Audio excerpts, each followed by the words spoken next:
ঘূর্ণিতেই হবে বাজিমাত, টার্নিং অ্যাকুরেসির সাথে বোলিংয়ে থাকবে ধার, এমনই একজন লেগ স্পিনারের দীর্ঘদিনের অপেক্ষার অবসানের নাম রিশাদ হোসেন। লাল সবুজ জার্সি গায়ে গেল টি-20 বিশ্বকাপে এই লেগ স্পিনার নজর টেনেছিলেন সবার।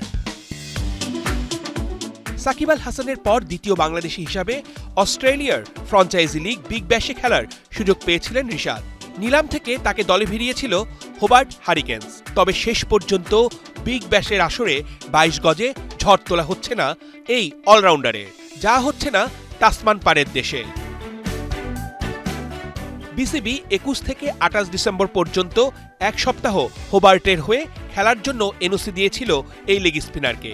এই সময় পর্যন্ত ওদের হয়ে মাত্র ২টি ম্যাচ খেলার সুযোগ পেতেন রিশাদ। সেই কারণেই বাংলাদেশের তরুণ লেগ স্পিনারের বদলি হিসেবে আফগানিস্তানের ওয়াকার সালাম খিলকে দলে নিয়েছে হোবার্ট হারিকেন্স।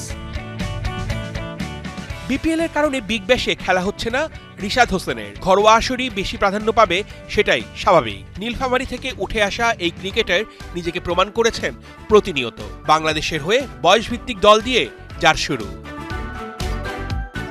গেল সপ্তাহে আইপিএল এর নিলামেও দল পাননি রিশাদ। সেখানে রয়েছে অনেক হিসাব নিকাশ। শুধু রিশাদ নয়, বাংলাদেশের কোনো ক্রিকেটারকেই দলে নেয়নি আইপিএল এর কোনো ফ্র্যাঞ্চাইজি। অর্ণব বাপি, ৭১।